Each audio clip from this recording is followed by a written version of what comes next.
A lot to get to on today's show. Jimmy Butler to the Golden State Warriors back on? Potentially. We're going to discuss this. Number 9 to the Rafters. Andre Iguodala's jersey will be retired. Why is Corey Joseph's name being brought up on the show? We will discuss. But of course, we have a game to break down. The Golden State Warriors beat what was left of the Utah Jazz. A little too close for comfort. But as Matt Kolsky would say, just win, baby. On today's show. Who can stop Steph Curry? Hopefully we'll never find out. There's not many defenses in the world that can stop him. You are Locked On Warriors, your daily Golden State Warriors podcast. Part of the Locked On Podcast Network, your team every day. Yo, what is the good word, everyone? It is a winning edition of the Locked On Warriors postgame show. Golden State gets back to 500 on the season. They beat the Utah Jazz 114-103. This is Locked On Warriors. It's part of the Locked On Podcast Network, your team every day. Ways that you can check out the show. YouTube, if you're hanging out with us right now on YouTube, make sure you subscribe. Also, give us the thumbs up. We very much appreciate it. You can also check out the show wherever you get your audio podcasts. We do have a newsletter. To get that newsletter delivered to your inbox for free with Warriors news, notes, and nuggets, and also just facts around the NBA. It's good stuff. LockedOnDaily.com. Enter your email, and that will be delivered to you for free. On today's show, we already discussed it a little. We're going to break down what is going on with Jimmy Butler. The price tag has been brought down, and apparently that is enticing to the Warriors, where they're at least talking about it. So Draymond Green on his podcast said, no, not a good idea. We're going to debate that. We're also going to talk about the play from the Golden State Warriors tonight, and that is where we will begin. Charlie Walter here, formerly at 95.7 The Game, also covered the team in their championship run for CBS News Bay Area. Matt Kolsky on the show with me tonight. He worked at KNBR and also 95.7 The Game, which is the flagship station of the Warriors. 11-point win for Golden State. Wasn't a thing of beauty. Warriors controlled most of it, although the Jazz made it a little too close for comfort late. I just want to get into the overall talking points from this game. Depending on, the stanzas that you watched, if you tuned in for a quarter, if you tuned in for a half, if you tuned in for the entire thing, your opinions of this game may differ. But my number one overall takeaway is something that I've been waiting to say for a long time because I'd given up on him a little bit, or not given up, but at least stopped hyping him up as much as I did in the offseason. That was Brandon Bajemski was awesome, man. 5 of 12, 4 of 11 from deep, got to the line 6 times, knocked them all down, 7 rebounds, 6 assists, a plus 19. He had 20 points in the game. I thought Moody was awesome. I thought Schroeder was awesome. I thought Wiggins didn't shoot the ball great, but he got to the line 9 times, which I really like. And then Santos, a plus 25.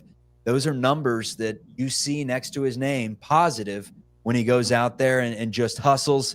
And then the big glaring thing was the play of Buddy Hield. Once again, 1 of 7, 2 points, a team worst, minus 12. What stuck out to you from this win? Mind you, a win where the Jazz were missing Jordan Clarkson. They were missing Lauri Markkanen. They were missing John Collins. It wasn't a good Jazz. I mean, they're not good with those players, and they weren't good tonight whatsoever. Yeah, but I mean, those players aren't as good as the ones that the Warriors are missing. So, if we're going to play that game, then nobody's in good shape right now. As far as tonight's win, it's a good win because it's a win. The state the Warriors are in on a normal night, even when Steph is playing, never mind the night when he's sitting to rest the knee, just win. If you get the W, was it pretty? No. They didn't shoot the ball great, really all night long as a team, but it was enough to beat a depleted Jazz team. And that is all that matters right now. What they need to be doing right now is staying afloat in the standings until they get healthy, if they are able to get healthy. I have no problem with what I saw tonight, other than, and honestly, this stuck out more than anything. Buddy Hield is terrible right now. I mean, like an outright, possibly not NBA level basketball player. It's unclear to me what he gives you at any level of the proceedings. And the fact that he played an entire 22 minutes tonight is crazy to me. And the game changed when he got subbed out because Warriors didn't look good in the first quarter. He gets subbed out with 4 or 5 minutes to go in the first. But Jimmy comes in, and all of a sudden the Warriors start rolling. Because you texted me before we started, man, the game totally changed when Podziemski came in for Buddy. And it wasn't just him. Looney came in too. But when those dudes came in, they were down 23-16. They proceeded to score 9 straight points. And by the way, same thing in the second half when Buddy Hield came in. It was just bad. He's not hitting the three, right? And we know that's the main asset he gives you. But I think we saw earlier in the season when he does hit the three, he does other things for you offensively too. Right now, he is in such a funk shooting the ball that he's completely discombobulated in every other way as well. He's unplayable, and everyone sees it but Steve Kerr, and maybe even Steve Kerr sees it, but he continues to play him, and that's why I bring up the name Corey Joseph, because he was someone that, what was it? It was last year? All the years are bleeding in together. It was last year. 22. I think it was last year. No, 22 was Jerome and Lamb, and those players had more of a case than Corey Joseph, right? But so many Warriors fans are like, what is Corey Joseph doing on the floor? And that's how we feel right now about Buddy Hield. And look, he saved this team at the beginning of the season. He gave the Warriors probably 5 more wins than they'd have right now. But right now, let's face the music. He's unplayable. Yeah, I don't know another word for what I'm seeing. It is really bad. And, you know, when you play the Utah Jazz, you can afford to get off to a mediocre start, even without Steph Curry. You can't start Buddy Hield in serious basketball games right now. And I don't know if that means Podziemski. It should. I don't know if that means... It's as simple as that. And here's the crazy thing, Kolsky, is Podziemski had the longest leash ever when he wasn't playing good basketball at the beginning of the season. I mean, we had commenters on the show saying that Pods may be Steve Kerr's adopted son, that he was getting so many minutes in some of these games. And now, like, Podziemski is playing excellent basketball. And by the end of the game, I mean, he got 32 minutes in the game, so it does make sense. But at a certain point, like, no more Podziemski coming off the bench, especially with this lineup right now. Like, he's playing over Buddy Hield next game. And if not, we're going to rag on Steve Kerr. And we haven't done that a ton on this program. I let the coaches coach. But you can't play Buddy Hield over Brandon Podziemski at this point. And quite frankly, Peyton should be getting more minutes than him. Santos should be getting more minutes than him. And granted, Santos did get more minutes than him by the end of the game. And maybe Kerr's starting to realize it. But 22 minutes, it's been pretty consistent as of late. And it's just too many. And I hate to just rag on Buddy like I did before he became a Golden State Warrior. But this is what I was afraid of. He is the streakiest basketball player I have ever seen in my life. And when he is not at the top of the cycle, the Buddy Hield cycle, this is what you get. And it's why teams have decided in the past we're better off without him. Yeah, I mean, in both Buddy and Steve's defense, it usually doesn't go this bad for this long, you know, and I think that's part of the rationale for Kerr is the guy. I mean, he still has been basically a 40% shooter, hitting as many threes as anybody besides Steph. And in fact, with Steph injured the last few years, more than Steph over, I think, the last 3 or 5 years, it doesn't usually stink this hard for this long. He is streaky. You're right. This is abnormal. And I think the bottom line is right now, it doesn't matter. Let me ask you something. If right now, second quarter of a basketball game, who do you trust more to hit a shot, Buddy Hield or Lindy Waters? Neither. I mean, fair, but I'd rather see Lindy take it. Like, why can't you just shorten your rotation and play Pods and Moody and split them up at 30 minutes apiece? Like, why do you have to go so deep and play 11, 12 guys every game? And by the end of it, it was 10 because Trace Jackson-Davis earned himself a spot on the bench, which we can get into in a minute. But well, I mean, listen, You can, but I'm just making the point that right now, Buddy Hield is tied with Pat Spencer for the last guy I would put into a basketball game on this roster. And that's just based on what we have watched him do and not do over the last 2 months. And look, the commenter is right. He could heat up. And I do think that's why Steve is sticking with him. But he's hurting you right now. And it's a team that can't necessarily afford to have a bunch of guys out there hurting them. No doubt about it. Let's get into some of the really good things we saw from this game when we return. Dennis Schroeder, he was awesome. I thought Moses Moody had a really good second half in the game. Also talking about Andre Iguodala, who will be the first of the Dynasty core to have his jersey hanging in the Rafters February 23rd against the Dallas Mavericks. They will honor Iggy. And then we'll also talking Jimmy Butler. Why are we talking Jimmy Butler? Because the price tag has gone down. And apparently, according to the reports, the Warriors are once again interested. We're going to break it all down coming up on Locked On Warriors. Forget that. We champs. Why are you starting with that question? We got 4 championships. Today's episode is brought to you by our friends over at Gametime. Download the Gametime app, create an account, and use code LOCKEDONNBA for $20 off your first purchase. Attending NFL playoff games is an unforgettable experience that brings fans together. I think one of my favorites, it was the rise of Brock Purdy 2 or 3 years ago. Back-to-back games, Seattle and the Cowboys. That was a lot of fun. Really enjoy them. Just the excitement of the playoffs. There's nothing like it. It's win or go home. And Gametime has a new feature called Gametime Picks that makes getting tickets for the playoffs even easier. It filters out the fluff, only shows you incredible deals on great seats, so you don't have to waste your time searching through thousands of tickets. Take the guesswork out of buying tickets with Gametime. Download the Gametime app, create an account, use code LOCKEDONNBA for $20 off your first purchase. Terms apply. Again, create an account, redeem code LOCKEDONNBA for $20 off. Download Gametime today. Last minute tickets, lowest price, guaranteed. Who can stop Steph Curry? Hopefully, we'll never find out. What stopped Steph Curry in the game today was some knee soreness that kept him out. We will be seeing him soon. But let's talk about the players that did play and that played well in his absence. Dennis Schroeder played more minutes than anyone on the Warriors today.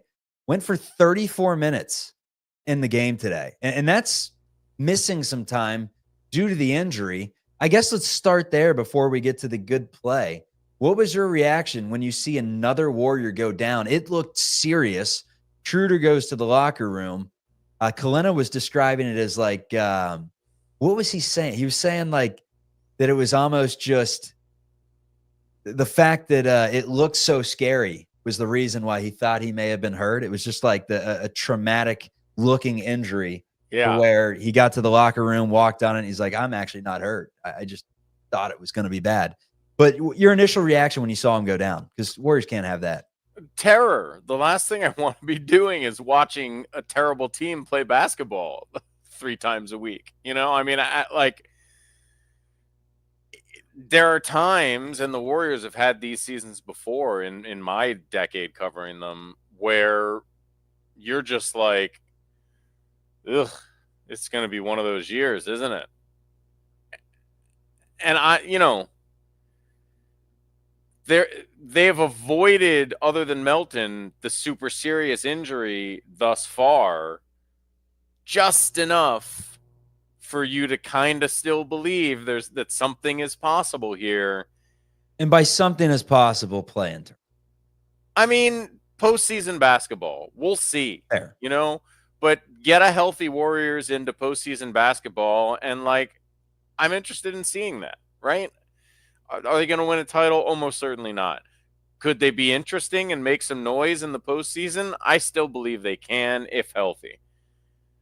But every additional injury makes that even more a remote possibility. And just when he's finally starting to play well, if Schroeder had gone down with something serious, it just would have felt like that's kind of it, folks. And so I'm very glad that wasn't the case. And the fact that he got back on the floor is incredibly encouraging, because if it was even anything, they'd have held him out the rest of the night. They may very well have won that game without him. So the fact that he's back on the floor makes me think it's absolutely nothing. What allows him to go off like he did tonight? Because he was 8 of 20, 5 of 13 from three, had 5 rebounds, 4 assists, 3 steals. Is it as simple as just seeing a shot go down? It opens up the rest of his game, or what do you attribute that to? I think that's a big part of it. I think he's running more pick and roll, which is comfortable for him. I think he's more comfortable with the Warriors' actions, which, I mean, part of the thing here is that the Warriors have a very different system than the majority of the league. And I do think it takes guys a minute to adjust, especially guys who have, never played this way. So I think comfort is a huge part of it, because, he's knocking down shots. He's also looking much more like the Dennis Schroeder that destroyed the Warriors on multiple occasions when he's attacking the rim. I mean, even that play where he got injured tonight, right? There have just been, even the play where he ended up getting called for that brutal offensive foul. He just looks more like the Dennis Schroeder I know, attacking the basket. He is not hesitating on his jumper like he was the first couple weeks he was here, which was a weird thing to see. I don't know. He just seems more comfortable to me. And I think also, he's a guy that likes to be called on in a pinch, right? I think he probably felt like, all right, it's the Dennis Schroeder show tonight, and I'm going to go out there and do some stuff because we needed a win, and Steph Curry's not here. So I think it's a combination of factors. But overall, some dips. I think the trajectory in terms of his comfort and looking like himself has been mostly upward since he got here. It's just maybe a little slower than we might have liked. Andre Iguodala being brought up on today's show. His number 9 is going into the Rafters. His comment, "I'm just the oldest." He's the first of 5 from the Dynasty era that'll have their jerseys in the Rafter. February 23rd, after a game against the Mavericks with Klay Thompson coming to town, picked a perfect game to do it. Iguodala, number 9, immortal. Your thoughts on that? I mean, well-deserved. I think in a way it's fitting that he's the first one to go into the Rafters. Not just It really is. It sets the table, doesn't it? It does, but that's also sort of how it happened. I mean, it's true that he was the last of that core. Well, I guess maybe Sean Livingston was the year after they picked up Iguodala. But it's true that he was acquired after Steph Curry and Klay Thompson at least had been acquired. But that whole story of Iguodala coming here, I mean, people will remember that George Karl was very upset because it was kind of, I think, already more or less a done deal when the Warriors played the Nuggets in the playoffs, and Andre didn't play that well. Like, he was chatting it up with the Warriors bench afterwards, and it was a big deal that he wanted to come here. Like, it had been a long time since a credible player had made a voluntary decision. Oh, that Warriors squad is interesting. That's the place I want to be. And it's a credit to his, specific basketball insight and genius, I think, that he saw what was building here. And it really legitimized the operation. I'm not saying Steph doesn't become Steph without Andre, but that did Andre Iguodala saying, "I want to be a Warrior," really did change the way this organization was viewed around the league. And it was a big moment in, as you say, setting the table for the dynasty. So I do think it's kind of fitting that he goes in first. And how do you not love Andre? I mean, everything about him. He's one of the smartest guys ever to play in the NBA. He's one of the most versatile basketball players, incredible defender, incredibly And he was in the league multi-talented. for forever, man. Wasn't he Yeah. playing with like Luke Walton at Arizona? Like Luke Walton was coaching games against Iguodala by the I think they were on that same team. Like maybe They may have played on the same team. He was around for a long time, and he like lived 3 NBA lives.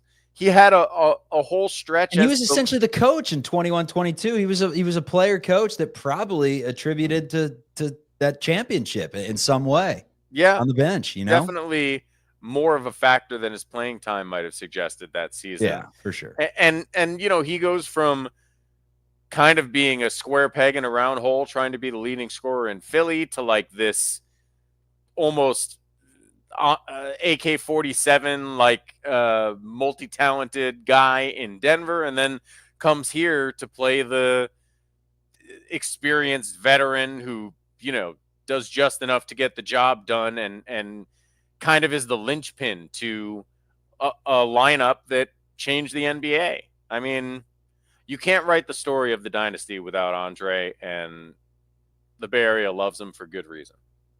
Will the Bay Area love Jimmy Butler? As of No. right now, no. Could they? Let's discuss. Who cares how I feel? It's about winning basketball games. Jimmy Butler's price tag's gone down, everyone. The price tag has gone down. Miami just wants to get the hell out of town. At this point, Butler has now been suspended for the 3rd time, this time indefinitely.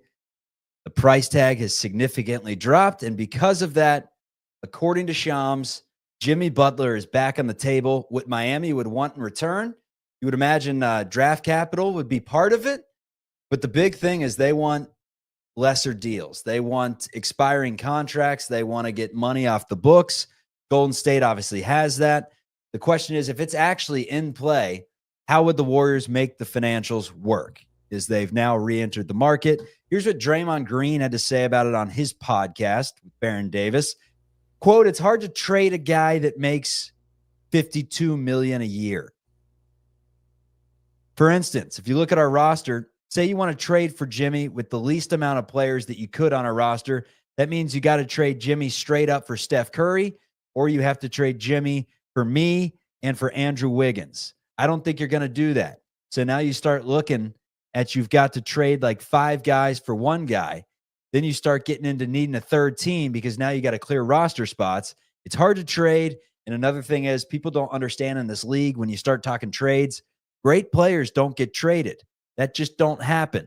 Like great players in their prime, you don't get traded. Now, Jimmy Butler, not in his prime. Is he still great? We haven't seen a ton of him this year, to be honest with you, but he's still a very good basketball player. He would make this team better. What would it take to get him? And I guess the biggest question is, are all these reports, is it just blowing smoke? Is it to get ratings? Like, how serious do you think the Warriors truly are in the mix for this thing? I mean, they've been very stagnant in making any moves, and this would just be a wild move. A wild move. I mean, I wouldn't call them stagnant. They traded for Dennis Schroeder already this year. I don't. Fair. Like they've told you, and Draymond explained right there why this will not happen. And because it would involve him in the trade. Oh, fine. Let's say, all right. And I think we all know this is absurd, but let's say they were willing to trade Draymond. Where are you getting the other $20 million of salary?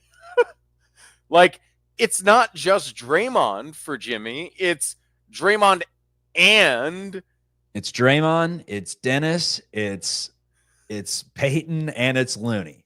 Yeah. So we're going to be seeing a lot of Jackson Rowe and Kevin Knox. I mean, that's the thing. Like, that's not a better team.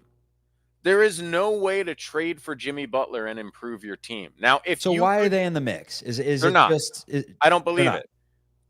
No. I mean, I think that's. Shams throwing some bombs out. Well, I don't think it's. I think he's reporting what he's being told, which is that the Heat needs somebody to bid against the Phoenix Suns. It's like, I don't see anybody else who makes any sense. The Suns have a Bradley Beal problem. The Heat have a Jimmy Butler problem. Like, I don't see any other way to work it out. Now, you're going to have to trick Bradley Beal into,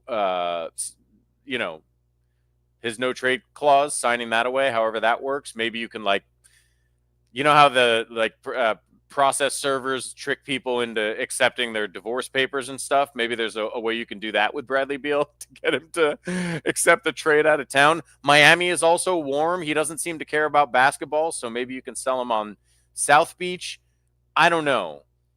But the price drop, to me, the price drop isn't the issue for the Warriors, because honestly, their best assets in terms of what the Heat would want was probably always first-round draft picks, right?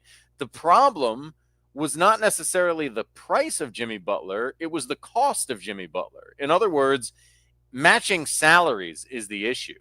And because of the salary matching problem, I just don't think there's a way for the Warriors to acquire Jimmy Butler in a way that makes them a better team. I think 1 through 8, they would be a better. I mean, I'm looking at this lineup. If you had, Kuminga, Moody, Pajimski, Curry, Butler, Wiggins, Post, Trace Jackson Davis, Kyle Anderson, there's 9 right there. I mean, it gets murky after that to get to the full 15. But Butler's still a good player. The issue is how much better happened in Miami. I mean, there's a lot of issues. There's more than one, but with everything happening in Miami, who would want someone like that right now? I don't care about that stuff. You don't care about the fact that he's just walking out on his team. He's missing shoot-arounds. He's not showing up for planes.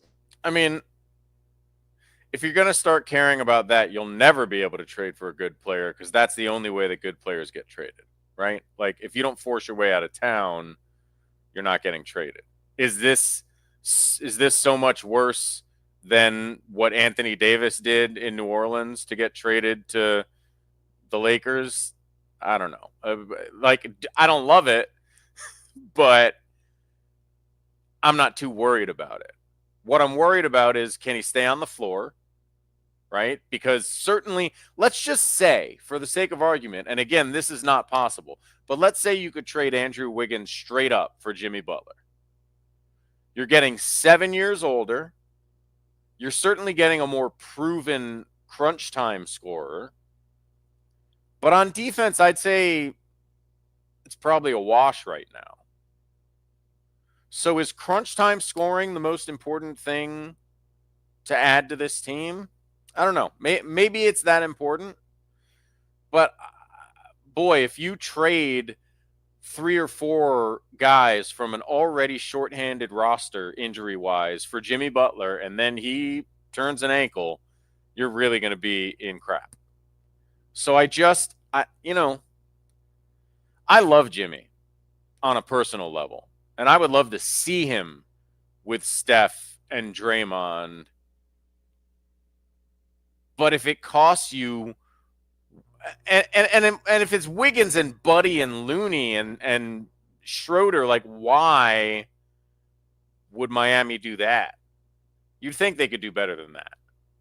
Yeah, I mean, it would be as simple as they just want to detach themselves from them, and they'd want a first-round pick in there, right? Right. I mean, they'd be asking for a first-round pick, 1,000%. Lowering the cost is probably. Wouldn't you rather if I'm deciphering it the way that I'm deciphering it, it's, hey, we don't need first-round picks and Kuminga like we probably thought beforehand. That's what it probably is. But it's the salary matching that makes everything really difficult. That's going to be a difficult issue for the Warriors until they start, switching some things up. If you're ready to start throwing first-round picks around, take Wiggins out of the deal and put a first-round pick with some contracts and go get somebody who costs $20 million. I just don't. Is that you advocating for Vooch? I'm not advocating for any of this. I've said many times, and I'll continue to say, I don't see anything worth doing right now. And if there's something on the margins that unloads Buddy Hield or, moves on from, I don't know. If there's something marginal that makes sense, I'm not opposed to it. I don't see any significant deals that make sense for the Warriors. And if I was them, I'm trying to keep my powder dry for the offseason, because that's when there's going to be more opportunity. I like it. Keep the powder dry, man.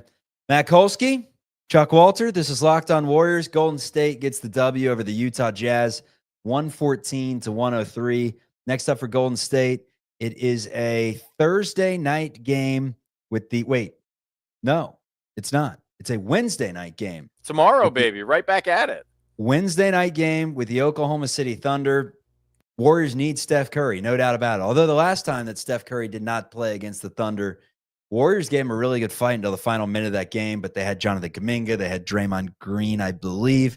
So completely different story. The Dubs were also rolling at that point of the season, but it's prime time, ESPN, 7 o'clock in the Bay Area. Polsky and I will have the post-game report after that, so definitely join the show, and we will talk about it then. I guess my final thought from the show tonight is I thought Podziemski and Moody were awesome. I thought they've been awesome for a week plus now, and it's good to see those two looking really good because Kuminga looked great before he left, and all of a sudden we're starting to see Post looks good. We're starting to see a little bit of a future.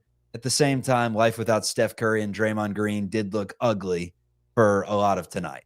I'll finish with that. Start Pods and Moody tomorrow, man. Let's see it. Why not? What do you got to lose? This is Locked On Warriors. Free and available wherever you get your audio podcasts and on YouTube. Peace.